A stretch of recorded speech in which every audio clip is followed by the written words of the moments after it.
Bueno, entonces, esto es programación, ¿sí? Entonces, lo que vamos a hablar en la unidad 1 va a ser sobre un poco de una introducción a los lenguajes de programación, cómo podemos clasificarlos para ver en qué parte de eso va a estar Python. Es como para que ustedes sepan qué es lo que hay y en dónde está Python ubicado. Y después vamos a ver algunas cositas de Python como para poder arrancar ya la semana que viene muy furiosamente a programar. Lo principal es que dijimos, o sea, los lenguajes de programación y sus clasificaciones. Primero tenemos que tener idea de qué es un programa, ¿no? O sea, los programitas en sí, ustedes sí, todos tenemos programas, miles de programas en nuestro teléfono, en nuestra computadora, en todos lados. Pero cuando nos ponemos a pensar qué son los programas, por ahí se nos pasa por alto qué son, ¿sí? Y simplemente son instrucciones que tiene que seguir la computadora. Solamente eso. Solamente son instrucción tras instrucción que tiene que seguir la computadora, ¿sí? Están escritos en un lenguaje que puede entender la computadora, ¿sí? Es un lenguaje que entiende la computadora. Y hay muchos tipos de lenguaje. Hay muchos tipos de lenguaje. El lenguaje que tiene la máquina es eso, justamente, el lenguaje máquina, ¿sí? Son solamente ceros y uno. Solamente ceros y uno, porque así funcionan las compuertas con las que trabaja el microcontrolador, el microprocesador. En cambio, después, el lenguaje con el que nosotros vamos a programar, bueno, habrá una diversidad de lenguajes, ¿sí? Y que van a servir para, justamente, codificar esos programas. ¿Sí? Entonces, el lenguaje es el conjunto de símbolos y reglas usado para escribir los programas, ¿sí?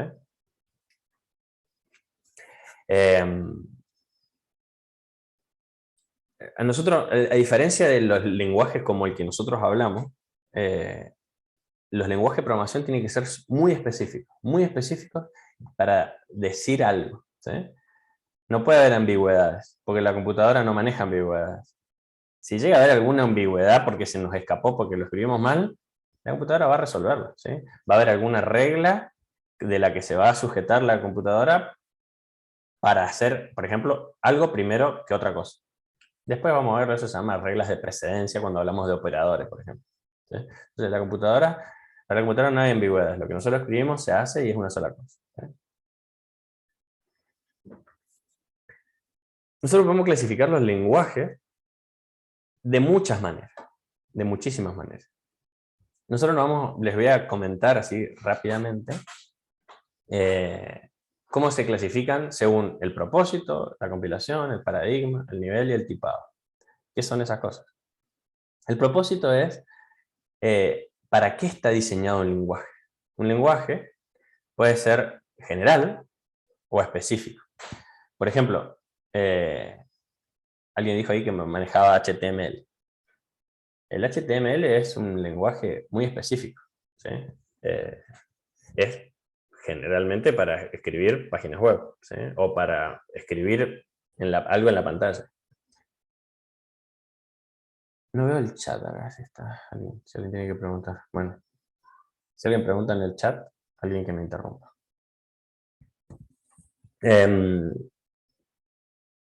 Hay programas como R o Octave, que son, o los viejos Fortran, son muy específicos para hacer, por ejemplo, cosas de matemática.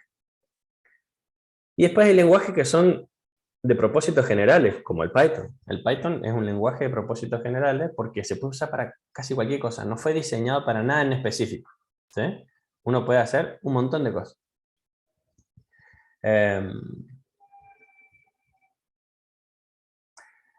Respecto del nivel de compilación, de la compilación, por ejemplo, lenguajes como C y C++ necesitan que sean compilados. Entonces, nosotros escribimos un código, hay un compilador que los traduce primero al lenguaje assembler y después al lenguaje de máquina, y queda el archivito en binario algo ejecutable que lo entiende la computadora, un código objeto que lo entiende la computadora. En cambio, lenguajes como Python se dice que son lenguajes interpretados. La compilación, entre comillas, se hace a cada línea. Entonces nosotros tenemos un archivito que va a ser, que se dice scripts, también se llama, que el programa va a ir avanzando línea por línea y el intérprete va a ir resolviendo línea por línea. Entonces va a haber veces que, por ejemplo, si dentro de algún condicional si dentro de un condicional hay alguna opción que no se cumple y nunca pasa por ahí, esa línea nunca se va a compilar. Y hay veces que hay errores que tienen esas líneas que no se ven, ¿sí? Eh, entonces, interpretado es generalmente se hace línea por línea. Python en particular es algo en el medio. Es interpretado, pero genera algo que se llama bytecode, que es algo como hay una precompilado para que ande un poquito más rápido. Pero en general se puede decir que es un lenguaje interpretado. Y justo nosotros, que yo les voy a mostrar cuál es una terminal que usa de Python, van a ver que es interpretado literalmente, ¿sí? Porque se resuelve línea por línea. Según el paradigma de programación se refiere a cómo se piensan los programas, cómo se piensan y se resuelven los programas, ¿sí? Es una palabra medio rara, medio compleja. Los paradigmas de programación se pueden describir en dos grandes grupos, y el primero es el que es imperativo, ¿sí? Imperativo.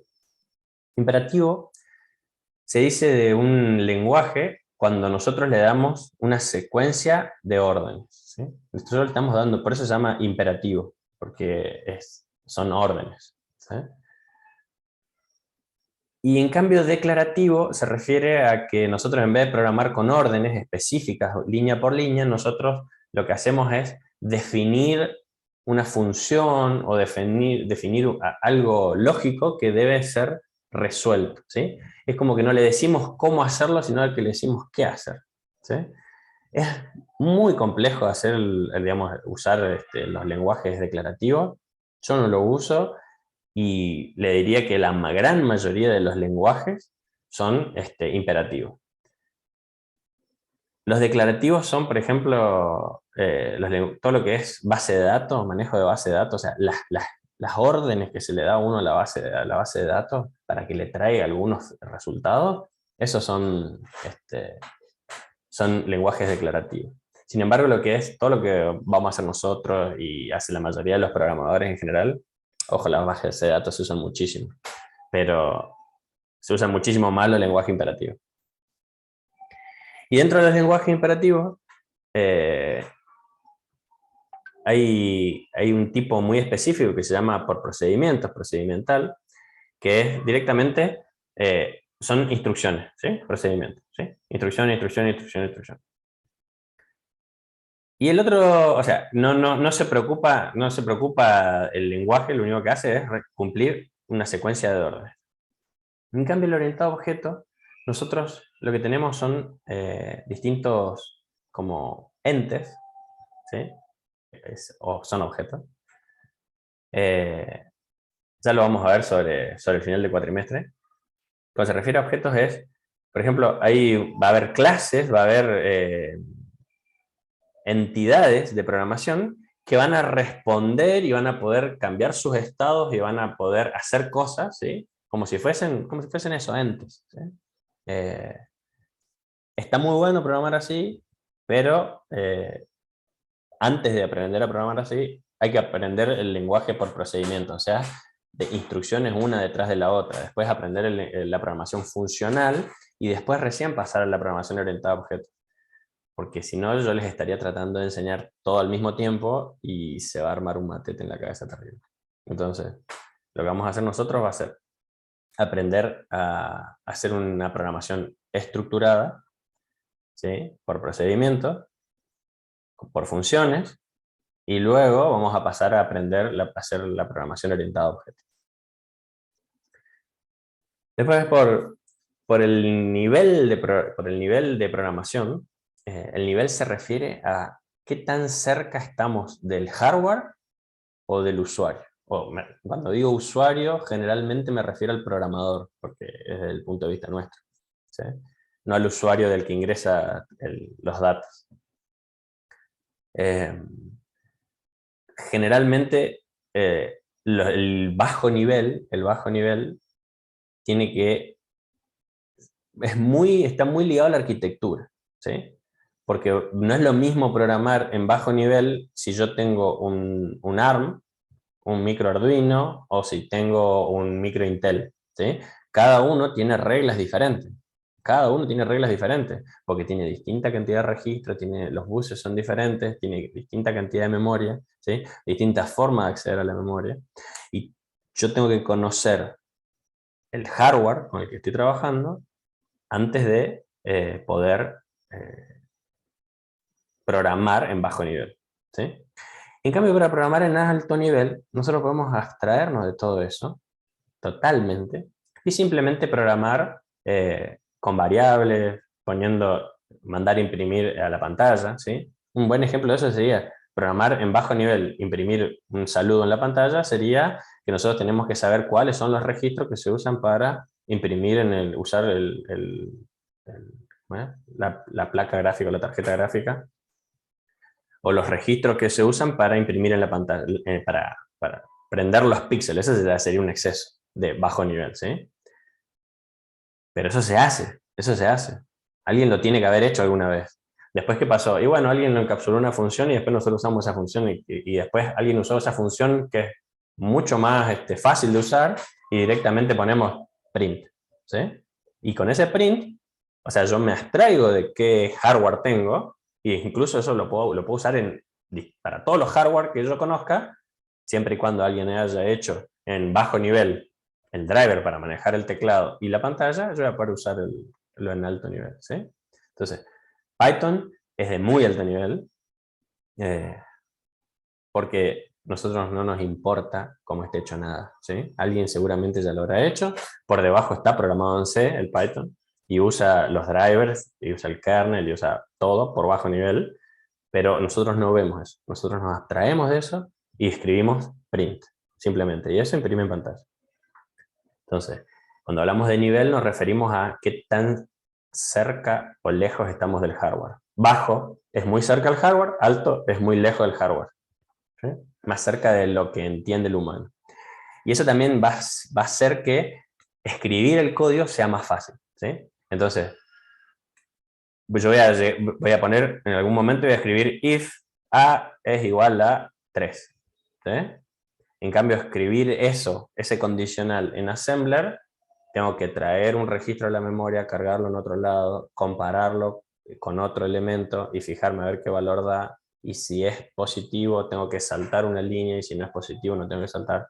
Todo ese manejo de los registros, ¿sí? Es bajo nivel. Bueno, eso se hace en assembler. Esta creo que es la única materia que ustedes van a tener de programación, así que no van a ver assembler.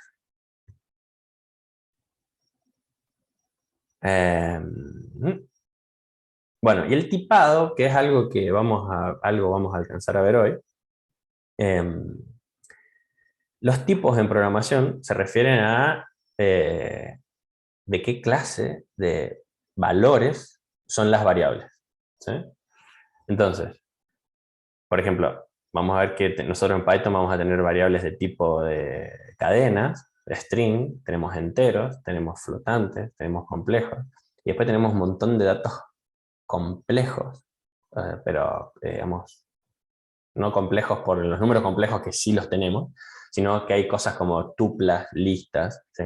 Son tipos de datos, estructuras complejas, que están buenísimas para trabajar, pero que son incompatibles unas con la otra, ¿sí? Entonces, esa incompatibilidad que tiene entre una y otra, habla de el tipado. Python es de tipado fuerte, se llama, porque no se pueden mezclar los tipos. ¿sí? Entonces hay tipado débil y tipado fuerte. El tipado débil sí se pueden mezclar los tipos, tipado fuerte no se pueden mezclar los tipos. Y después además se divide el tipado en estático y dinámico. Tipado estático es cuando eh, antes de compilarse yo tengo que declarar cada una de las variables, con su tipo, y ese tipo ya no va a cambiar más, ¿sí? En cambio, el tipado dinámico, que es el caso de Python, una variable puede cambiar de tipo en cualquier momento del programa, ¿sí? Puede cambiar de tipo en cualquier momento del programa. Por supuesto, el tipo anterior ya no sirve más, no existe más, ¿sí? Como que yo sobreescribo el tipo. Entonces, Python vamos a ver después que es de tipado fuerte, pero dinámico, ¿sí? Bueno. Entonces, cosas de Python. Primero, entonces, es lenguaje de propósitos generales, es interpretado. ¿Se acuerdan esto, no? O sea, cada línea es resuelta primero antes de la siguiente. Incluso es como que se compila línea a línea, ¿sí? Entonces, los errores de más abajo puede ser que no salten hasta que no se llegue ahí. Y si nunca pasa por ese lugar, pues es posible que no me detecte el error. Es multiparadigma, o sea, nosotros con Python podríamos escribir cualquier tipo de paradigma de programación, pero principalmente, y por lo que vamos a ver después con los tipos de datos que tiene, son principalmente orientados a objetos. Es de alto nivel, como les dije, y de tipado dinámico fuerte, ¿sí? O sea, no hace falta declarar los tipos en el inicio del programa, pueden cambiar los tipos durante el transcurso del programa, pero no se pueden mezclar los tipos, ¿sí? No se pueden mezclar los tipos. Yo no puedo sumarle un número a una cadena, ¿sí? Hay algunos lenguajes que sí. Sí, José. Una consulta, esa es característica del hecho de que sea interpretado y no compilado. Sí, perdón. ¿Qué cosa? El hecho, el hecho de que se pueda modificar el tipado, ¿sí? Sí. Se debe a que también es interpretado y no compilado, porque si no ya quedarían fijas, digamos. No necesariamente. Podría ser, sí, entiendo tu punto, pero me parece que no son, digamos, uno no es excluyente del otro, ¿sí? Puede ser compilado el programa, pero no importa porque en realidad lo del tipado, lo que hace que el tipado sea dinámico es simplemente que vos tenés una cantidad de memoria asignada para una determinada variable, y lo que haces vos cuando es de tipado estático es que al principio se fija esa cantidad. Pero tranquilamente vos, o sea, no sabemos cómo está hecho Python por dentro, capaz que cuando nosotros estamos asignando un valor en realidad está trabajando con memoria dinámica y puede crecer todo lo que quiera, ¿sí? Que no va a haber problema. ¿Se entiende? La diferencia es esa. En C, cuando nosotros Bien, bien. compilamos, nosotros asignamos ya una posición de memoria definida y fija a una variable. Nosotros hay veces que podemos alguna variable hacerla entrar en esa cantidad de memoria, pero es lo máximo que podemos hacer. Si la variable que nosotros queremos hacer entrar ahí es más grande, la truncamos. Y si es más chica, y bueno, puede ser que haya algún error de interpretación, ¿sí? Pero lo que es estático dinámico se refiere más al espacio que yo tengo para trabajar con esa memoria, ¿sí? Que sea interpretado hace que sea más complejo hacer que sea dinámico, y sin embargo podría ser estático de todas formas. Yo le podría decir, no, una vez que yo declaré una variable, no cambia más el tipo. Tranquilamente podría hacer eso, aunque sea interpretado, me refiero. ¿Se entiende lo que digo? Bien, bien. Me surgió la duda, por eso pregunté. Está perfecto, está perfecto. Sí, pregunten cuando quieren, lo que sea. Eh, bueno, en Python hay dos formas de ejecutar el código, ¿sí? O sea, nosotros vamos a trabajar primero mucho con una forma y después vamos a trabajar mucho con la otra.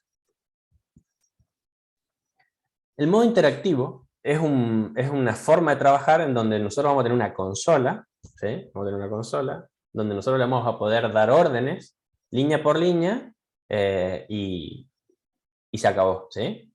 ¿Cuál es el problema que tiene eso? El problema es justamente que es una línea, nada más. Me va a servir para probar cosas, pero después eso se pierde, ¿sí? Podría grabarlo, pero en realidad te graba toda la secuencia. No sirve. Sirve para hacer pruebas pequeñas, una línea, dos líneas. Y la otra es el modo de secuencia de comando. ¿Cuál es la diferencia? La secuencia de comandos yo les voy a escribir en un archivo, entonces yo después les voy a poder ejecutar todas las veces que yo quiera. ¿Sí? Vamos a verlo ahora. El modo interactivo. Hay una forma de usar esto que se llama los entornos REPL.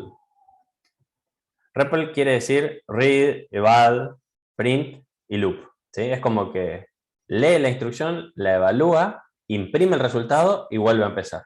¿Sí? Esto es esto. En Linux, están viendo ahí la pantalla, ¿no? Es eso. Yo lo pongo así, esos tres rengloncitos, si ustedes ya sea que instalen el Python en Linux o en Windows, van a ver exactamente lo mismo. ¿Sí? Ahora ya se los voy a mostrar y después de última lo vemos con más detenimiento. Entonces, esto es el entorno ese REPL. ¿Sí? Esto es simplemente el intérprete de comandos de Python. Y acá yo todas las pruebas que yo quiera hacer, las voy a hacer acá. Entonces, cuando yo tengo una duda, ¿cómo reaccionaría tal variable? ¿Sí? Ahora vamos a ver ejemplos, lo vamos a poner. Si usted tiene Linux, para salir simplemente presionan D y sale. Control D y sale. ¿Sí?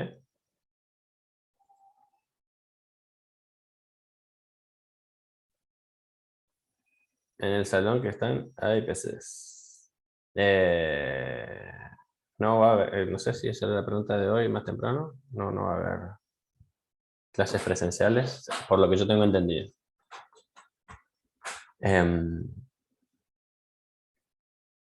Bueno, entonces, cuando estamos en una terminal en Linux, simplemente... ¿Alguien tiene Linux acá? No sé si tienen para hablar. No tengo Linux. Yo no. Tampoco. ¿Alguien? ¿Nadie? Bueno, después si quieren, se los voy a invitar a instalar Linux. Pero después. Ya yo les dije que era fanático, tipo fanático religioso de Linux, ¿no? Bueno, entonces, en Linux simplemente abrimos una terminal, escribimos Python, apretamos Enter y nos va a aparecer eso, que es lo que recién ustedes vieron. ¿Sí? Para salir es con Control D. Bueno. Ahora vamos a ver qué podemos escribir ahí. ¿Sí? En Windows, bueno, dice cualquier instalación nueva cuenta con Python 3, bien, genial, pero usted no tiene. Dice, no, tiene que instalarlo así, pero usted no tiene, así que no importa. En Windows, ¿vieron que si ponen la barrita de búsqueda? Ahí cuando apretan el botón de Windows se va a abrir la ventanita, ahí tiene un lugarcito para buscar aplicación. Ustedes pueden escribir command con 2M o cmd, como está ahí, y les va a aparecer una consola, una terminal. ¿Sí? Ustedes escriben Python ahí y le dan Enter. Y puede ser que no tengan Python. Y entonces, a mí, por ejemplo, cuando yo lo probé acá en una computadora que yo tengo en mi casa, que tiene Windows también, me apareció un cartelito al costadito que decía, ¿quieres instalar Python? Una cosa así. A ver, esto. Me apareció esto en la pantalla. Entonces acá yo puse, bueno, instalar, ¿sí? Y me instaló Python. ¿Está? No sé si todos los Windows tienen esto. La verdad no sé, porque no tengo Windows. Pero creo que es Windows 10 eso tiene. En Windows 7 tienen que entrar al linkcito ese que habían puesto por ahí, en Python. Ustedes escriban Python, Windows en el Google y les va a aparecer el link para descargar. Y que creo que tiene que ser el 3.8. Tiene que ser el Python 3.8. Cuando tengan eso, van a volver acá, van a volver al command, van a escribir Python y les va a aparecer esto, de vuelta. ¿Sí? Que es exactamente lo mismo que les mostré yo en Linux acá. A ver si aparece acá. Python, este. Es exactamente lo mismo, ¿sí? Cuando ustedes estén acá en Windows, lo que van a tener que hacer para salir tienen que apretar Control Z y Enter. ¿Sí? Esa es una diferencia entre... Tienen que apretar Control Z y Enter. O escribir Exit, creo que también funciona. A ver, si ponemos Exit, Exit, paréntesis, abrimos paréntesis, abrimos y cerramos paréntesis y sale también. ¿Sí? Esas son las dos maneras. Recuerden que los slides yo se los voy a dar también, donde todo esto está. Bueno, ahora vamos a ver qué vamos a poner ahí adentro. Primero instalemos las cosas. Entonces esto lo vimos, listo. Bueno. Entonces, ahí nosotros vamos a ir escribiendo comandos, ¿sí? Ahora vamos a ver qué vamos a poner. Otra forma de usar el Python es mediante el modo de secuencia de comandos, ¿sí? Para tener una secuencia de comandos necesitamos escribirlos en algún lugar para que después el intérprete vaya uno a uno haciendo todas las líneas, ¿sí? La ventaja de esto es obviamente que podemos tener código mucho más complejo.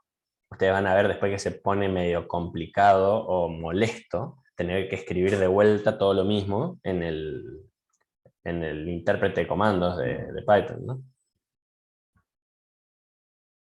Bueno, en Python, para escribir los archivos de Python, los archivos tienen que tener la extensión .py, ¿sí?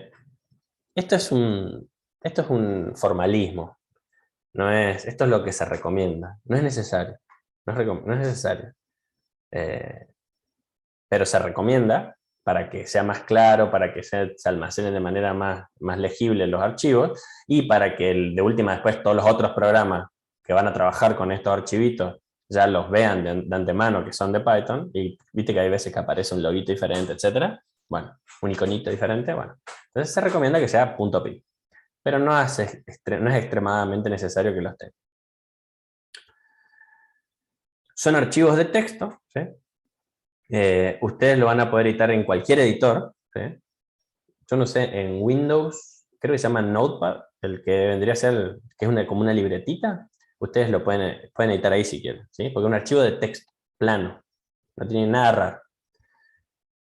Vienen un montón de otros editores que incluso en Windows lo que tienen es que incluso le pueden poner complementos para que entiendan la sintaxis de Python, ¿sí? Entonces, para que te coloree las cosas, para que te coloree lindo, digamos, cuando dice print, donde dice if, etc.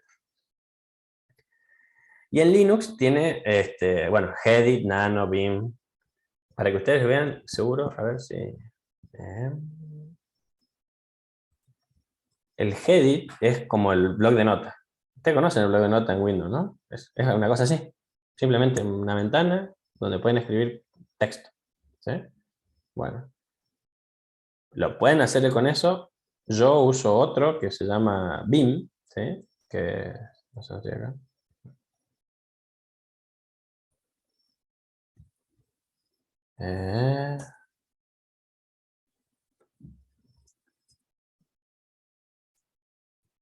Vim saluda. ¿Ven? Yo uso es un editor de texto que ya reconoce el código y sabe que esto es Python porque lo creé este archivo. ¿Alguien quiere decir algo? ¿Tengo un micrófono abierto? Bueno, yo uso el Vim, ¿sí? Pueden usar cualquier cosa. Entonces, cuando tengan el archivito .ps, supongamos un archivo, un saludo.py, ¿sí? Como ese, que adentro tiene la línea print, luego vamos a ver qué hace, que es obvio que hace. Print y entre paréntesis y entre comillas un mensaje. Hola mundo. ¿Sí? Bueno, los que programan alguna vez saben que ese es el mensaje que se da siempre cuando uno aprende a programar. Lo primero que programa generalmente es un hola mundo, y hola mundo se refiere a estos programas que son minimalistas, que lo único que hacen es mostrar que el sistema anda, ¿sí? Bueno. Cuando nosotros tengamos ese archivito que se llama saludo.py, nosotros vamos a poder escribir Python, así como hicimos antes que entrábamos al intérprete, pero ahora en vez de entrar en el intérprete, vamos a escribir Python y a continuación el archivo saludo.py. Y lo que va a hacer el mismo programita, que cuando no se le pasa nada, arranca el intérprete de comandos, cuando yo le paso un archivo .py, o un archivo que contenga cosas de Python, lo que va a hacer es ejecutar, simplemente ejecutar. Y entonces, ese me va a decir el hola mundo, ¿sí? Imprime en pantalla, ahí se están dando cuenta que el print lo que hace es imprimir en pantalla lo que yo tenga entre las comillitas, ¿sí? Acuérdense, print tiene siempre paréntesis, y dentro de los paréntesis, ¿qué queremos imprimir? Si tenemos una cadena, esto se llama una cadena de texto, que ya lo vamos a ver, esto es entonces va a imprimir el hola mundo. Fíjense que cuando imprime, no imprime las comillitas, ¿sí? No imprime las comillitas, porque la comillita le dice a Python que eso es un texto, una cadena de texto. Entonces imprime eso, ¿sí? Yo también necesito que los que saben programar o que tienen alguna experiencia de programación tengan un poco de paciencia, porque esta primera clase y quizá la próxima nos tengamos que poner a tono todos para poder arrancar después desde más o menos un lugar parecido, ¿sí? Bueno, entonces, ya sabemos que eso es el print, ¿sí? Siempre muestra lo que tenemos entre los paréntesis, perfecto. Eso ustedes seguramente vieron que hice yo, que no los mostré. Vamos a volver al principio. Yo acá no tengo ningún archivo que se llame archivo.py, ¿ven? Con ls en Linux, con ls, yo listo, me muestro cuáles son las carpetas que hay en un directorio. ¿Qué otros directorios y qué otros archivos hay en otro lugar? ¿Sí? Para avanzar, yo sé dónde está ahora, a dónde tengo que ir, ¿sí? Para avanzar, lo que hay que hacer es escribir con cd, ¿sí? Espacio, y cuál es la carpeta a la que yo quiero ir, ¿sí? En Windows es exactamente lo mismo, ¿sí? ¿Qué les va a pasar? Cuando ustedes abran el comando, el cmds, les va a aparecer y van a decir, no, pero yo no tengo guardado ahí mi archivito .py. ¿Qué tengo que hacer? Y bueno, tengo que ir hasta donde esté guardado, ¿sí? Entonces yo voy a ir hasta donde está guardado. Yo sé que yo lo puse en borrar, Python y programación. Yo sé que está ahí, ¿está? Cuando llegue, de vuelta hago ls, que significa listar los archivos que hay, y ahí está el saludo. En Windows es dir. Funciona igual porque es como que hay una trampa ahí. Dir es el comando que tienen que usar cuando estén en Windows. Dir. En algunos Windows funciona ls también, ¿sí? En algunos Linux funciona ls también. Y si no, acuérdense que es dir. La única gran diferencia entre Windows y Linux es la dirección de la barra, ¿sí?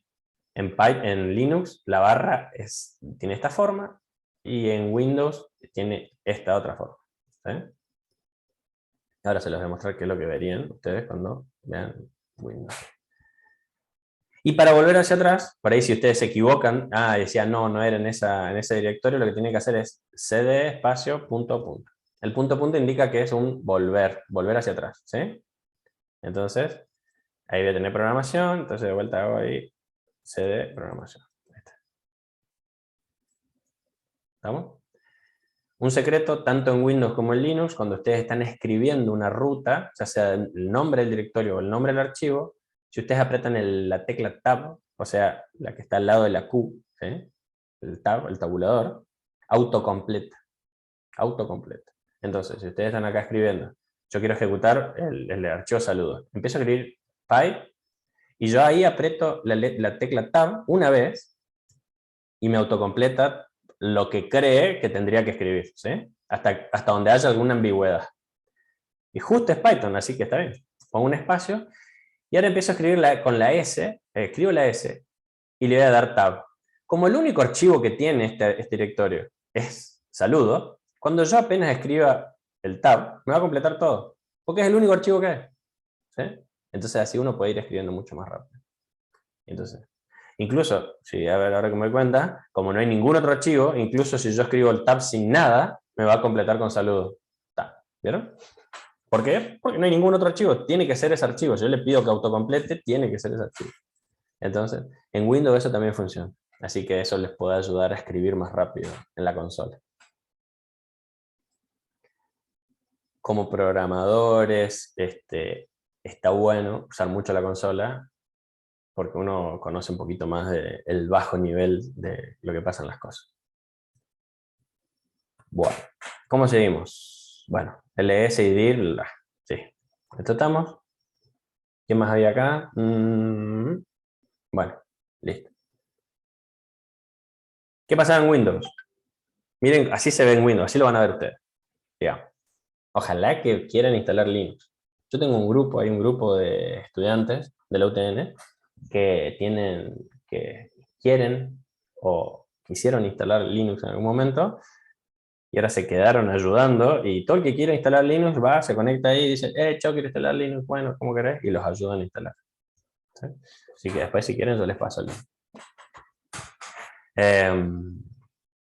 Bueno, con el símbolo de sistema, fíjense acá está, abren el símbolo del sistema, les va a aparecer, acá ven el mouse, ¿no es cierto? ¿Ven mi mouse?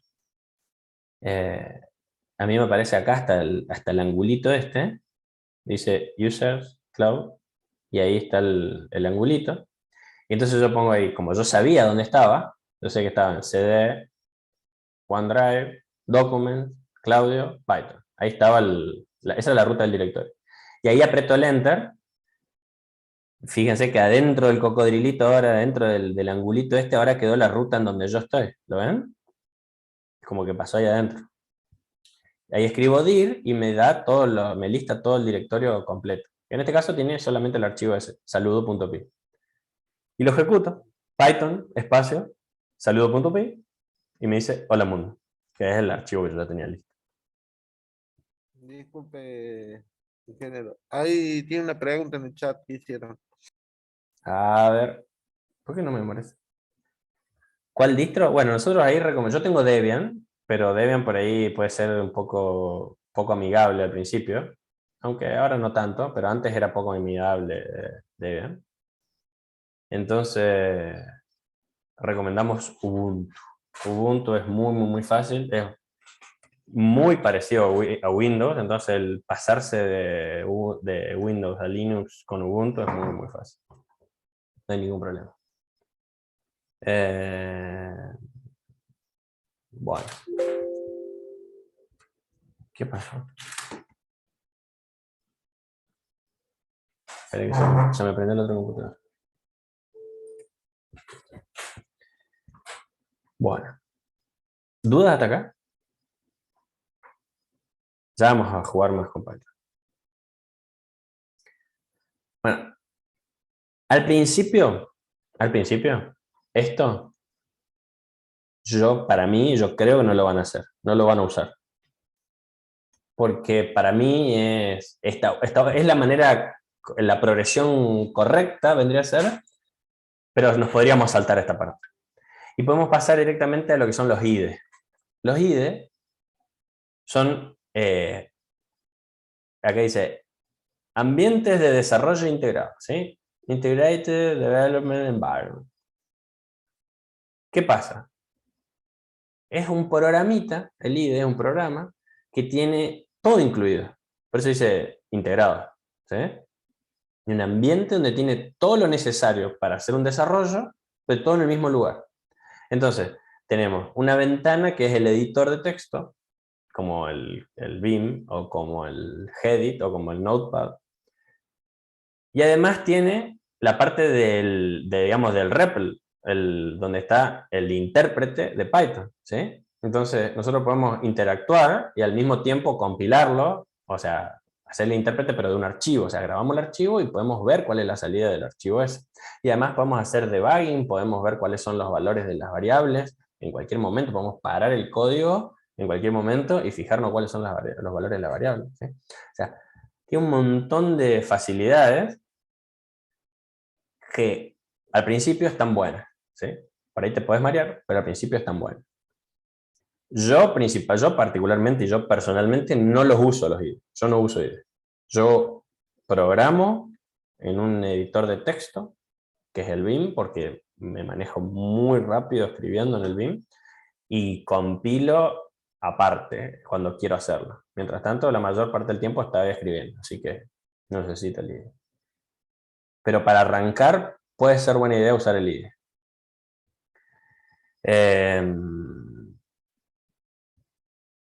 ¿Qué IDE?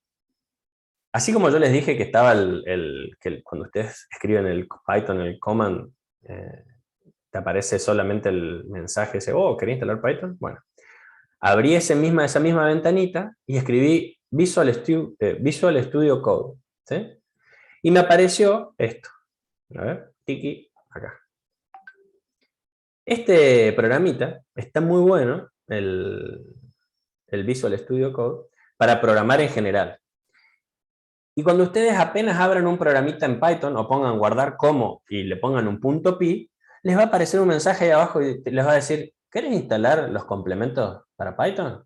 Sí, vale. Y te instala justamente el REPL para que vos lo tengas ahí abajo.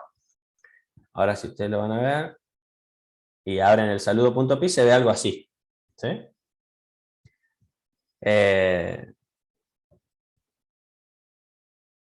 Entonces, fíjense, ahí, este es exactamente el mismo archivo que estaba ejecutado directamente desde la consola, ¿no? Entonces lo abro así, y fíjense que acá tiene un play, y entonces no tienen que ejecutar nada. O sea, esto es para ejecutar. Y acá abajo, en la ventana acá abajo, está la ejecución. Y miren que es casi lo mismo que ustedes escribieron cuando lo escribís desde la consola, ¿ven? ¿Ven que una consola? C2.user cloud, y ahí está en amarillo se ve, cuando nosotros escribimos Python, en realidad está ejecutándose esto por detrás, ¿sí? Y cuando nosotros ponemos saludo, en realidad se está ejecutando, está poniendo la ruta completa. Pero es lo mismo. Y ahí está el hola mundo y listo. Si ustedes me preguntan, este no me gusta a mí. Pero yo sé que hay muchísima gente que lo usa y le encanta este entorno. ¿Sí? Pueden usarlo si ustedes quieren. Está bueno, tiene muy buena referencia. A mí personalmente no me gusta. Bueno, primero personalmente no me gusta porque no uso Windows, pero hay algo que no me gusta. El que sí me gusta, que está bueno, es uno que se llama Tony. Tiene un nombre medio raro. Este Tony es está desarrollado y mantenido por una universidad de Estonia, aunque usted no lo crea. Y nada, yo me fijé, tiene el repositorio, que le actualizaron ayer, o sea, se actualiza todo el día, todos los días, tiene versiones nuevas, se va haciendo en el repositorio, digamos, se está trabajando, es un proyecto muy activo. Cuando ustedes van a la web a buscarlos, es más o menos así la web, ¿sí? Acá tienen un linkcito para bajar para Windows, para Mac o para Linux. En Linux no es un link, sino que les dice cómo hacerlo, porque la mayoría de los repositorios ya lo tienen. Pueden instalarlo desde el repositorio. Y cuando ustedes lo abren, se ve más o menos así. Se ve así. Lo que a mí me gusta de esto, primero, es mucho más cómodo la salida de la consola. ¿Ven? Acá abajo en la consola dice, hola mundo, ¿ven? No está lleno de cosas escritas. De vuelta, miren cómo se ve este. Ven que tiene un montón de cosas. Me costó encontrar acá dónde estaba el hola mundo, porque está ya en una línea perdida ahí abajo. En cambio este está claramente ahí en la consola y dice, ¡tup! Hola mundo. Eso es lo que imprime. Esa es la salida del programa y eso es lo que imprime. ¿Sí? A mí, eso son cosas de gusto. Tienen más o menos las mismas cosas. Van a poder van a poder debuguear, van a poder, obviamente, imprimir. Esto se guarda, ¿no? Por supuesto. Tiene un play también acá. Ven, acá hay un bichito. No sé si ustedes saben, pero los bugs, o sea, los bichos, los bugs, son errores que tiene un programa ya sea por errores de sintaxis, errores de lógica, ¿sí? Y generalmente, cuando uno está corrigiendo un programa, la acción esa se llama debugging o debug, ¿sí? O sea, es quitar los bichos. Y por eso acá hay un bichito en el iconito. Y bueno, usted pone en play y se ejecuta. Y listo. ¿Sí? Si ustedes me preguntan a mí qué sería lo recomendable, yo les diría, prueben el tono. Les diría eso. En general, todos tienen el recuadro donde ustedes van a escribir, el Profe, recuadro en donde... Sí, escucho. sí, y el error ese que el error lo marca ahí en la consola, abajo. Supongamos que le saque la comilla hola, comilla Sí, doble. ahí marca seguro abajo. Ahora justo no lo tengo. Vamos a poner a instalar. A ver. Ah, perdón, perdón. No, porque eso estaba en...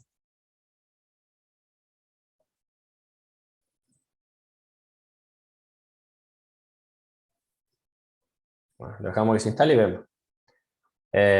¿Dónde aparece el error? Cuando ustedes compilan acá, cuando ustedes compilan en el... A ver, vamos de vuelta, borrar, Python, programación, acá estaba, ¿no? Sí, saludos. Si ustedes acá le quitan la comillita,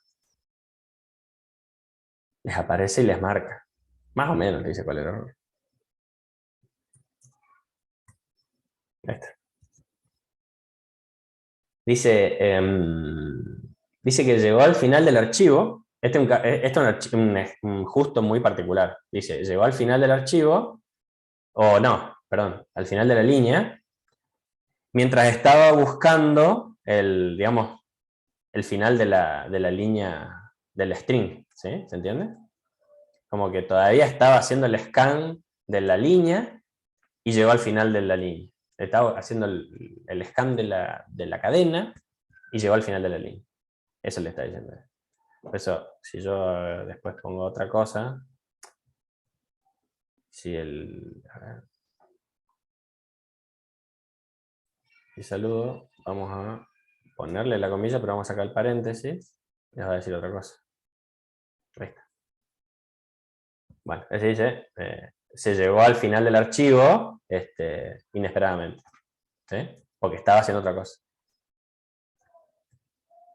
Todavía no terminó de instalar. Bueno, vamos a cerrar esto, porque quedó abierto eso. Los errores van a aparecer generalmente acá, porque esta es la consola del... Este intérprete es la misma...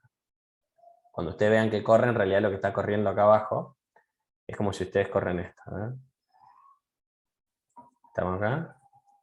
Entonces, me parece que es así. ¿Ah?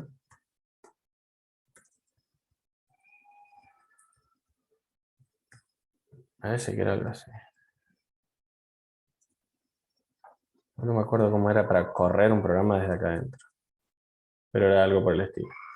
Y ese te lo dice justamente. Ahora, cuando termine de instalarse, lo vamos a ejecutar y vamos a ver. Bueno. Y justo acá está scrolleado, por eso no se ve. Eso veíamos. Ah, bueno, y después empezamos con los tipos. Después empezamos con Python. Queda media horita, así que algo vamos a poder ver bien. Media horita pasadita, porque. Bueno. Oh. A ver. Bueno, mientras tanto, conéctense ahí. Un segundo.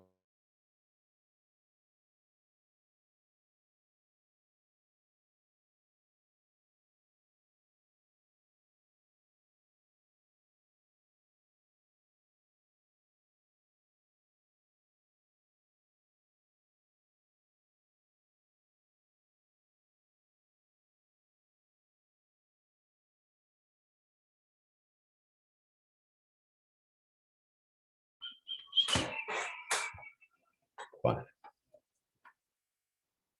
¿Se terminó el Tony? Sí. Lenguaje. Esto va a pasar cuando usted lo instale por primera vez. Ahí está. Entonces vamos a poner el mismo mensaje, print. Hola mundo. Vamos a guardar como. Guardar como.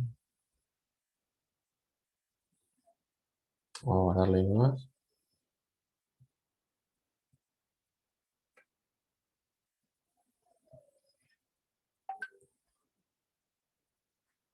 Saludo.p, ahí está. Lo ejecutamos. Ahí está. No sé si alcanzan a ver. Ah, es con R mayúscula, parece. Ahí está. Y ahí aparece directamente el hola mundo. ¿Lo ven? A mí me encantó esto. Vamos a ver si podemos hacerlo como hicimos acá. Estamos acá, saludos. Bueno, a ver si era eso. Por ciento, pero con R mayúscula. Saludo.p. Ah, no le gusta nada. Bueno, parece que sí. No sé por qué no le corre. No, no importa. Se corre con Python igual. Pero, digamos, me refiero, no hace falta entrar al entorno, al intérprete para correr el archivo .py. Directamente se corre desde afuera. Y acá, cuando lo tengan, lo ponen así. Y esto es para depurar, esto pueden poner marcas, ustedes después lo vamos a ver cuando tengamos varias, cuando aprendamos a empezar a escribir código, vamos a poner marcas en el código, así, y entonces cuando vos debugueas, vas hasta ese punto y para. Y ahí te dice todas las variables qué valores tienen, ¿sí? Y uno puede empezar a notar cuáles son los errores que pueda llegar a tener. ¿Sí? Eso es debuguear. Bueno, este es el Tony, está bueno.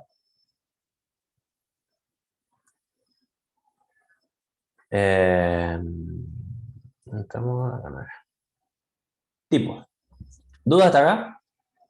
Ahora vamos a empezar a escribir. Ahora vamos a empezar con Python. ¿Alguna duda? No, vaya. No. Va bien. Ponele. Bueno, pregúntenme, acuérdense. Tipos. En Python, como en cualquier lenguaje, hay muchos tipos de datos. ¿Sí? Hay muchos tipos de datos.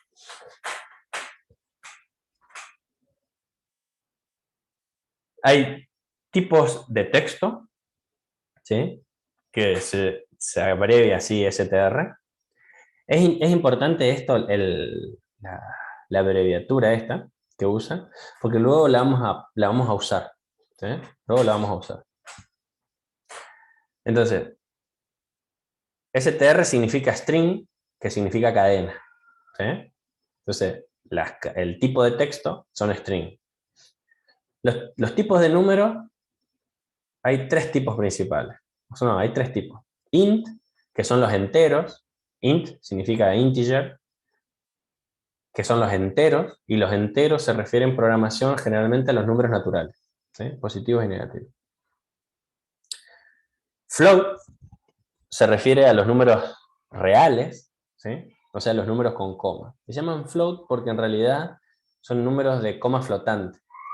Porque hay una manera de escribir los números, de guardarlos en la computadora, que puede ser de coma fija o de coma flotante. No viene el caso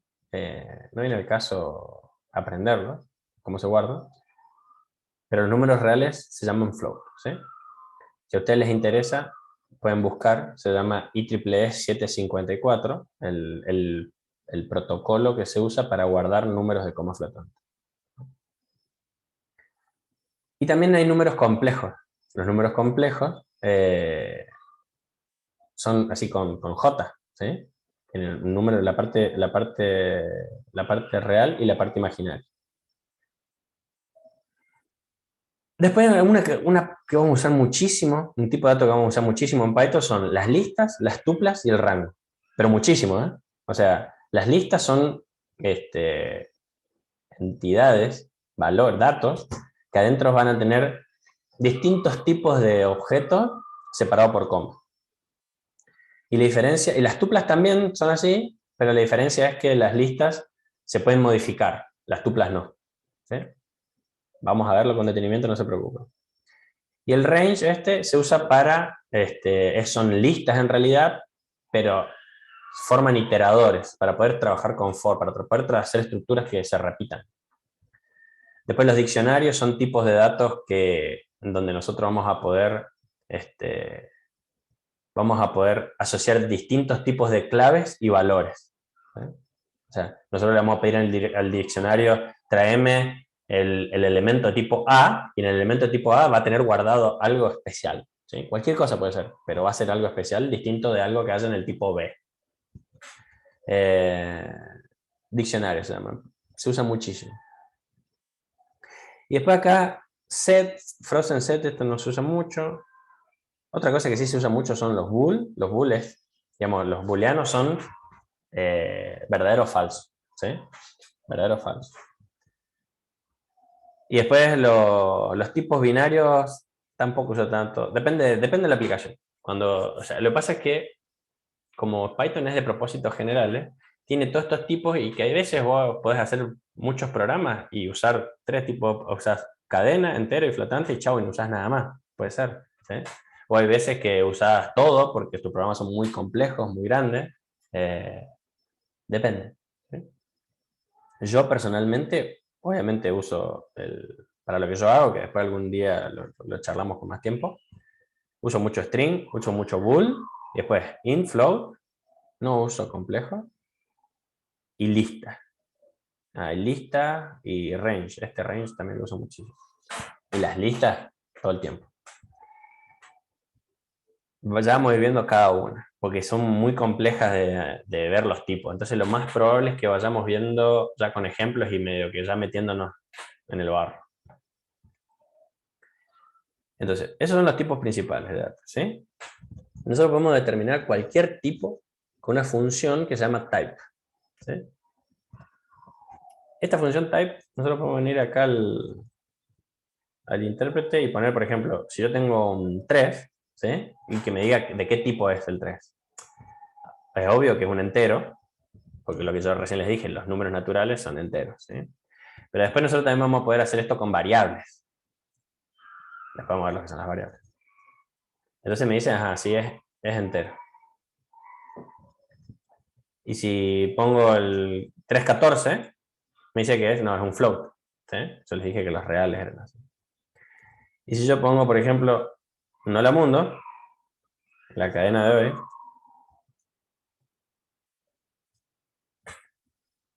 es un string, ¿sí? Una cadena. ¿Sí?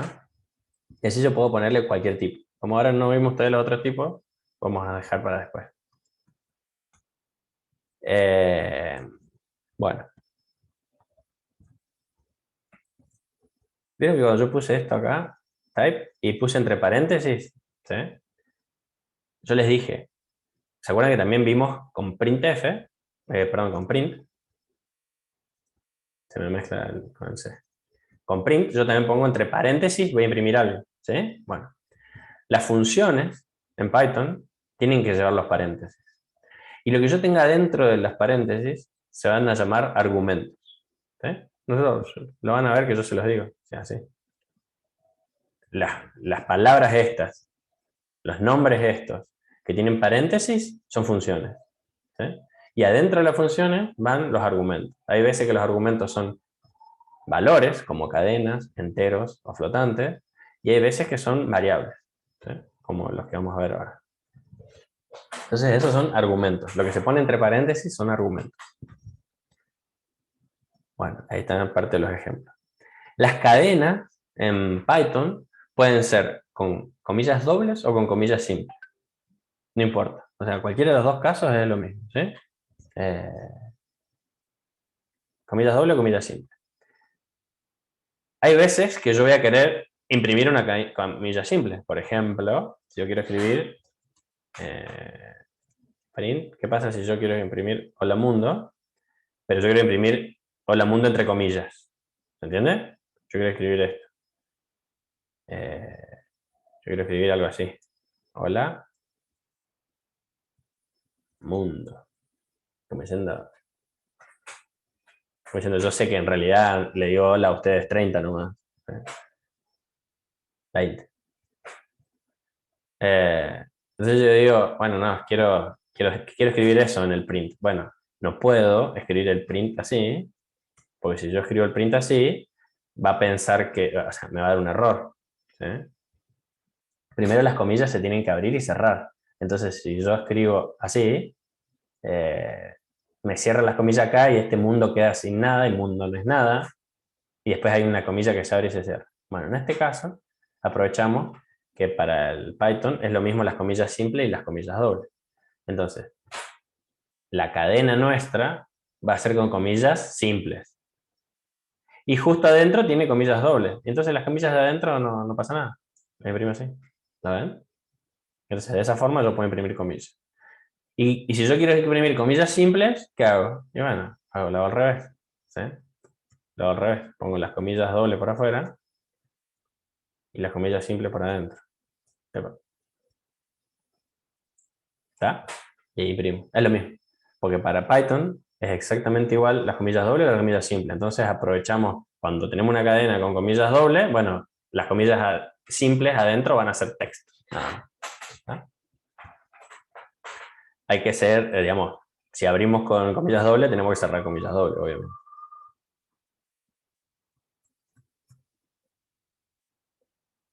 Sí, no hace falta. Hoy yo les voy a poner, casi les voy a poner, se presenta a todos porque no tengo ni siquiera lista. La clase que viene, para la clase que viene, no, si no tengo lista no importa, voy a preparar un formulario de Google y bueno, de última hacen clic ahí, registran la asistencia y listo. Eso se me ocurrió recién. Bueno, entonces, vamos a llamar a los números naturales enteros, ¿sí? Se van a llamar enteros y los vamos a representar con el tipo int. ¿Sí? Float, entonces, van a ser los números reales. ¿Sí?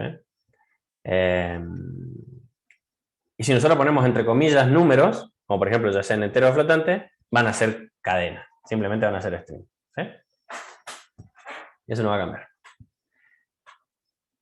Bueno.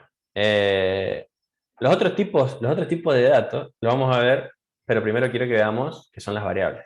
Las variables van a ser posiciones de memoria donde yo voy a almacenar valores. ¿Sí? Todo lo que vimos hasta ahora son valores. Las cadenas son valores, el entero es valor, el float es valor, y va a haber un montón de otros datos que van a ser valores. ¿Sí? Bueno, los podemos usar variables. Variables, obviamente, tienen ese nombre porque pueden cambiar su valor. ¿Sí? Pueden cambiar su valor. Entonces, ¿cómo hacemos para asignarle un valor? Con el signo igual. ¿Sí? Con el signo igual le podemos asignar un valor. Nosotros hablamos más temprano de que Python era de tipado dinámico. Quiere decir que no hacía falta decirle en la compilación o no había ningún lugar de antemano que yo tenía que decirle, che, esta variable va a ser de este tipo.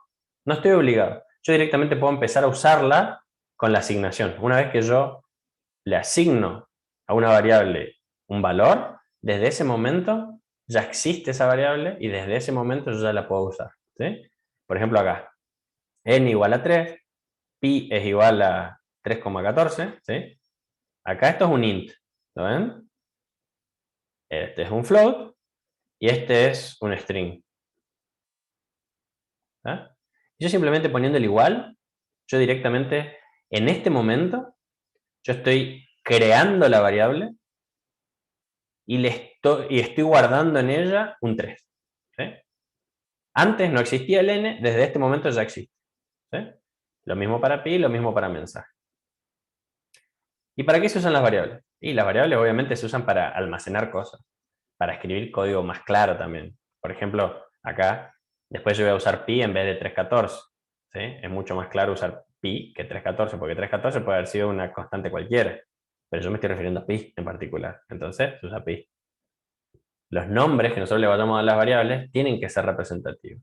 Generalmente el n, en esto de n matemática, se acostumbra a usarse n para decir, bueno, hasta dónde va a llegar algo. ¿Sí? Ahí se suele usar n. Bueno, mensaje, obviamente, yo elegí ponerle mensaje, pero se puede poner cualquier palabra se puede usar para usar variables. ¿Sí? ¿Cómo hacemos para invocarla? Digamos, acá hicimos una asignación, ¿no? Ya está, n existe, pi existe, mensaje Sí. existe. Sí. Y ahí, Profe, supóngese n, usted le pone igual a 3, lo toma ya como un entero. Sí, ya es un entero. No hace falta decir, eso es parte del tipado dinámico, ¿sí? No hace falta decirle que es un entero, solamente infiere por lo que yo estoy escribiendo que es de tipo Ujú. entero, ¿sí? Listo. Fíjense una profe, cosa, sí, escucho. y si supongamos que la quiero declarar, ¿cuáles son las palabras reservadas? Int es de entero. Ahora les voy a Float mostrar. será de... Aguantame un slide, ¿sí? Fíjense, n lo declaro, entonces pongo yo ahí type n, porque yo les dije que podía usar type para ver de qué tipo eran las variables también, ¿no? Es de tipo entero. Pero mirá qué pasa si yo pongo 3.0. Es lo mismo. Sí, es 3 también, pero si yo le pregunto al type qué es, me dice que es un float. ¿Se entiende? Ahí está. O yo puedo ponerle así, yo puedo poner entre comillitas, y yo pregunto qué es type y me dice un string. ¿Está? Bueno, esto es parte de el que es un de tipado dinámico. Yo en este momento, cuando hice esta línea, ya n, que hasta ese momento era int, ya está, chao. Ahora es float. Sí, pero antes era int, no me importa, es float ahora. Se sobreescribió todo, se borró todo lo que tenía, y ahora yo tengo la capacidad de decirle, no, ahora sos float, chao. ¿Sí? Y acá pasaste a ser string. Pues sí, pero esto es un quilombazo.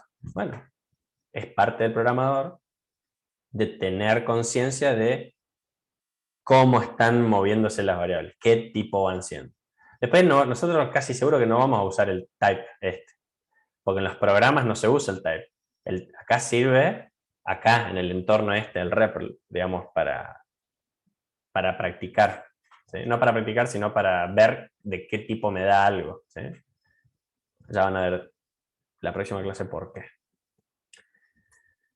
Entonces, bueno, como les decía, para usarla, ¿qué es lo que hace la variable? La variable me almacena un valor. Entonces yo después para usarla simplemente tengo que invocarla. Entonces yo podría ver, vieron que yo tenía mensaje escrito, entonces yo puedo poner print mensaje. ¿Sí? ¿Pero qué pasó?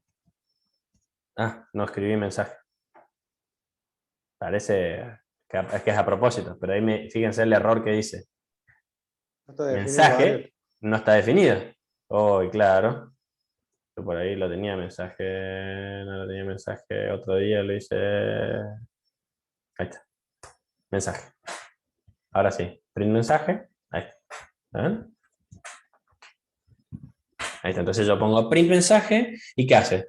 Y el compilador va, el intérprete, va y busca qué tiene guardado mensaje. Recién me dijo, no tiene nada, ni siquiera, nunca dijiste mensaje, claro, había sido en otra sesión. ¿Sí? Entonces me dijo, no existe, chao, no está definida. Ok. La defino, en el momento que yo hago la asignación, pasa a existir y pasa a tener adentro el hola mundo. Entonces cuando yo escribo print mensaje, el intérprete va, busca qué tiene guardado mensaje y es como que lo pega, hace un copy-paste, saca el mensaje, pone lo que tenía guardado y después ejecuta el print. ¿Sí? Y ahí entonces se ve. Eso es así se trabaja con las variables. Mensaje sigue teniendo lo que tenía adentro, ¿sí? Yo puedo volver a reusar esto. ¿Sí? Decime. Sí, era para decir que aclara que ahí no lleva el print, el mensaje no lleva las comillas. No lleva comillas porque si yo le pongo comillas, el valor de la variable. claro, Va a si yo imprimir le pongo mensaje. las comillas, ¿qué va a imprimir? Mensaje. La palabra mensaje. ¿Sí? Claro, eso es. Y yo no quiero la palabra mensaje. Porque una cosa es el texto, mensaje, y otra cosa es la variable mensaje. Por eso es complicado, depende de los nombres que les pongamos, ¿no? No, yo quiero imprimir la variable mensaje. Entonces yo quiero imprimir ahí, mensaje, lo que tiene dentro mensaje. Entonces no van comillas. Yo pongo las comillas y va a escribir el texto que está entre las comillas. ¿Se entiende eso? Si yo uso comillas, va a ser el texto que está entre las comillas. Si yo no uso, y bueno, va a esperar que esa sea una variable. Va a esperar que sea una variable. Si no es una variable, se va a quejar. ¿Sí? Bueno. Así lo mismo con todas las otras variables, ¿no? Los nombres de las variables puede ser cualquier nombre. Usted le puede poner cualquier nombre y prácticamente es indefinido el tamaño de lo que ustedes pueden escribir, ¿sí? Pueden escribir el nombre de variable que a ustedes se les ocurra. No puede tener espacio, no puede tener espacio, y no tiene que tener ningún símbolo raro. Lo único que está permitido como nombre de variable son las letras mayúsculas o minúsculas del alfabeto inglés. Hago la salvedad esa porque no lleva la ñ, ¿sí? No se permite la ñ. Los números del 0 al 9, ¿sí? Números. Y los guiones bajos. Vale, guiones bajos. Otra salvedad que no está escrito acá. No pueden comenzar con número. No puede comenzar con número el nombre de variable. No puede comenzar con número. Eso lo voy a agregar luego. No pueden comenzar con número. ¿Sí? Lo voy a agregar acá como un apéndice. Y además de eso, no puede ser cualquier nombre tampoco. Yo dije, sí, puede ser cualquier nombre. No, ojo. Alguien había dicho ahí, ojo que hay palabras clave, ¿sí? Porque, por ejemplo, acá cuando yo estoy escribiendo algo, ¿qué pasa si yo quiero crear una variable que se llame, por ejemplo, if? ¿Puedo o no puedo? ¿Sí? Obviamente que no puedo. Vos decís, pero bueno, pero yo quiero escribir una variable. Me dijiste que podía poner cualquier nombre. No, no se puede poner cualquier nombre, ¿sí? No es muy claro el error ahí. Me dice, che, no, sintaxis inválida. Porque en realidad está creyendo que yo quiero escribir otra cosa. ¿Sí? Está creyendo que yo quiero escribir otra cosa. ¿Por qué? Porque no se puede poner algunas palabras reservadas como nombre de variable. ¿Cuáles son esas palabras reservadas? Son palabras que usa el lenguaje en su sintaxis, ¿sí? Que son estas. Son 30 y algo, no sé. 1, 2, 3, 4, 5, 6, 7, 8, 9, 10, 33. ¿Sí? Estas son las palabras reservadas que tiene el Python 3. ¿Sí? Nosotros vamos a ver Python 3. Antes del Python 3 había un Python que se llamaba 2.7, que es muy, muy, muy usado. Se usa hasta el día de hoy, pero todos los sistemas se están migrando y todo lo que antes valía para 2.7 se está cambiando a 3.0 o 3.8, que es el que yo les dije, o 3.10, o no sé cuál es este, por ejemplo. No, yo tengo acá 3.9, pero creo que ya está el 3.11 para bajarse. ¿Sí? El 3.10 es el que tiene, yo les mostré recién. Ahora te atiendo lo que me estaba preguntando. Creo que en Windows había instalado recién yo hoy. No sé si alguien se acuerda. No, ese no, el otro. Bueno, está lejos. Sí, 3.10. 3.10 en Windows ya estaba. Sí, ¿qué me decías? Profe, sí, no es lo mismo acá, ¿no? Una variable con, supongamos, A minúscula y A mayúscula. No sé cómo No es. es lo mismo. Eso quiere decir, eso es también case sensitive, ¿sí? Es sensible a mayúsculas y minúsculas. O sea, si yo escribo acá, por ejemplo, una variable que se llame msg igual a hola, y vamos a otra variable que se llame msg, que se llame hola. Cualquiera puede llegar a pensar y decir, ah, bueno, está sobreescribiendo. Fíjense que la diferencia es que hay un h, así se ve mejor, ¿no? Hay un h mayúscula en el nombre de la variable con mayúscula.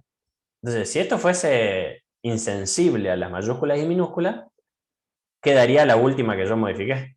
Y sin embargo, si yo pongo msg con minúscula, me sale con minúscula. ¿Lo ven? Y entonces, yo puedo imprimir con mayúscula. Esto es una muy mala práctica. Es una muy, muy, muy mala práctica escribir nombres de variables con mayúsculas y con minúsculas indiscriminadamente. lo que se acostumbra a hacer es escribir los nombres de las variables siempre, siempre, siempre con minúscula. Se recomienda, hay algunos tipos de nombres que se pueden poner, por ejemplo, qué sé yo, por ejemplo, car user igual a algo así, ¿ven? Cuando cambia de palabra, cuando cambia de palabra, para escribir claro, porque usted dice, ah, bueno, a ver, ¿cómo vamos a llamar? O vamos a poner otro nombre. Nombre de cliente, algo así. Claro. Identificación usuario. ¿Ven? Entonces se suele poner el nombre de la variable, cuando cambia de palabra, poner una mayúscula. Eso se suele hacer. O poner así, ID usuario. ¿Sí? ID usuario, listo. Taca, taca. Pueden usarlo así, pueden hacer lo que usted quiera. En realidad pueden hacerlo, no hay ninguna regla para que no lo hagan. Pero se recomienda incluso que en realidad en vez de hacer esto se llama camel case. Case significa si se refiere a la mayúscula o minúscula, ¿no? Y esto es camel porque es como, si se fijan, es como si fuese un camellito, ¿sí? Y va haciendo la pancita. Y hay uno y la otra que se llama, lo contrario, es crocodile, creo. Crocodile case, que es con guión bajo, ¿sí? O snake, no me acuerdo. ¿Ven? Y el otro sería así. Usuario. Así. Igual a Este es el recomendado. Con guión bajo. No sé por qué. Son criterios. Son criterios que si uno va y busca, che, ¿qué es lo recomendable para hacer tal? Bueno, guión bajo. Usar guión bajo. No usar el camel que. Hay veces que queda mejor esto, qué sé yo. Hay algunas veces que ustedes cuando participan en el código de otras personas, lo usual es guiarse por las reglas de las otras personas. ¿Sí? Si alguien ya empezó el proyecto y está usando este tipo de nomenclatura, este tipo de escritura de variables, bueno, cópienla, hagan el mismo el mismo uso. Si es un proyecto nuevo, y bueno, ahí decidan ustedes qué es lo que quieren hacer y traten de mantenerlo a lo largo de todo el proyecto. ¿Sí?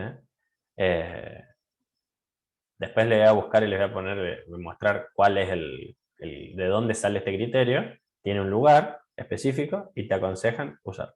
¿Sí? Pero pueden usar lo que ustedes quieran. Entonces, los nombres con mayúscula vamos a dejar, que empiecen con mayúscula, vamos a dejar para las clases, que la vamos a ver más sobre el final del cuatrimestre. ¿Sí?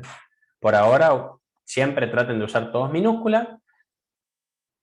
Y en C, algo que se hereda más o menos del C es que las cosas que son constantes o que son valores que no van a cambiar se pueden poner con mayúsculas. Pero todas las letras con mayúsculas. ¿Sí? Y ustedes como que dicen, bueno, no, si está con mayúsculas no tengo que cambiar ese valor. Ese también es otro criterio. Bueno. Entonces, estas palabras, entonces dijimos que es case sensitive, o sea, es sensible a las mayúsculas o las minúsculas. No es lo mismo el nombre, aunque tenga una sola letra cambiada del case, es otra variable. ¿Sí? Igual que en Linux. Igual que en C. Miren todas estas palabras clave, que estas las vamos a ir viendo a medida que vayamos aprendiendo el lenguaje. Las únicas que empiezan son todas con minúsculas, completamente, salvo non, true y false. Por acá nada. Este está mal. False es también con... False es con mayúscula. Epa, no tan con mayúscula. ¿Eh? Y true es con mayúscula también. ¿Por qué les digo esto? Porque, por ejemplo, ahora vamos a ver los operadores. Entonces, por ejemplo, si yo digo que 1 es igual a 0, false. ¿Ven? Con F mayúscula. Le digo a 1, me da true. Con mayúscula también. ¿Sí? Bueno, ahora vamos a ver. Estos son operadores, que ahora los vamos a ver. Ya tendríamos que estar cortando igual, ¿no? Vamos a 10 minutos más, ¿les parece? ¿Tienen tiempo? Sí, sí. Porque empezamos medio tarde. Bueno, les voy a deber media hora en eso. Operadores. Los operadores, como cualquier otro lenguaje, son los operadores aritméticos. Los operadores aritméticos son Suma, resta, multiplicación, división. Python tiene esto que es la exponenciación, vendría a ser. O sea, puedo elevar a un determinado número.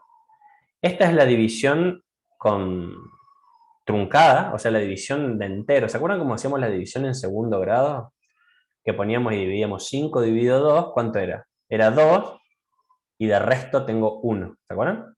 Bueno, esa división, el cociente ese, o sea, que no es con decimales, se usan las dos barritas.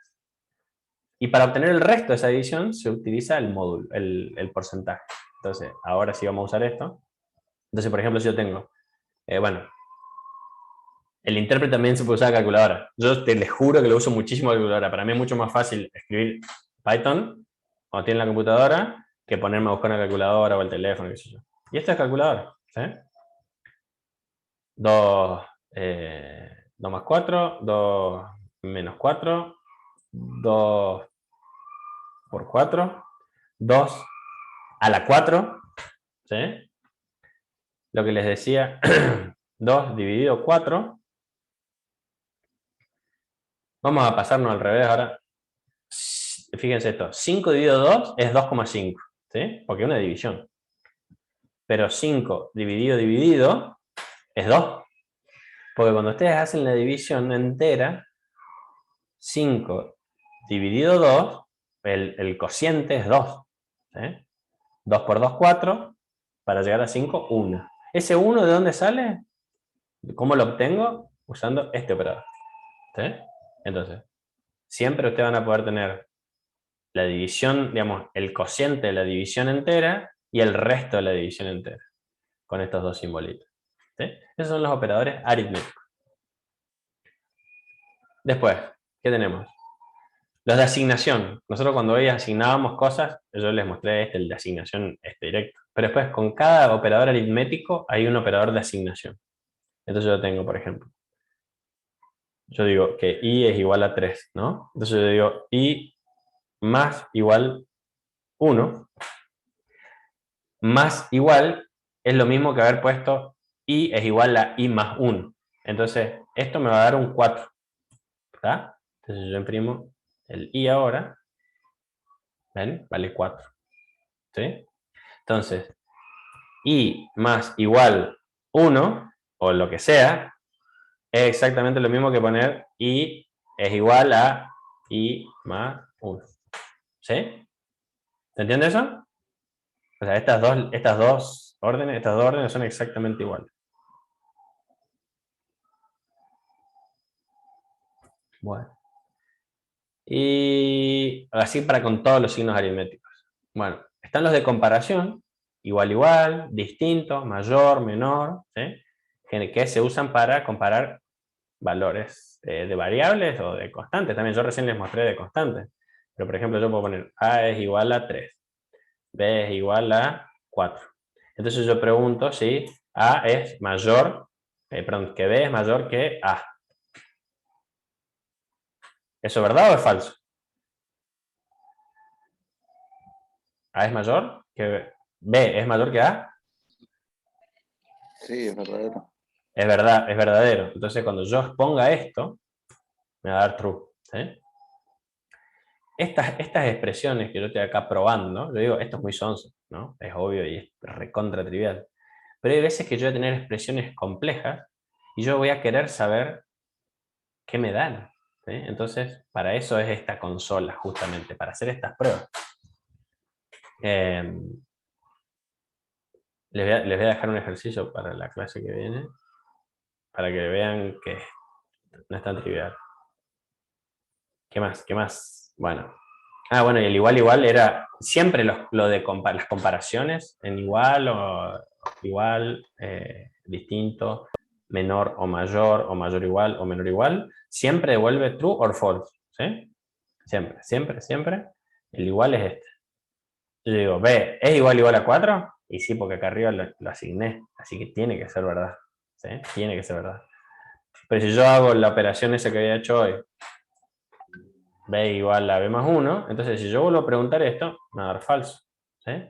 Porque ahora B es 5. ¿Sí? Print B, B es 5. ¿Estamos? Bueno.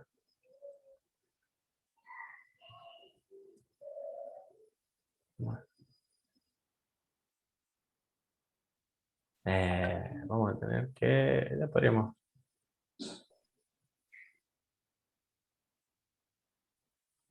A ver, voy a esperar un segundito.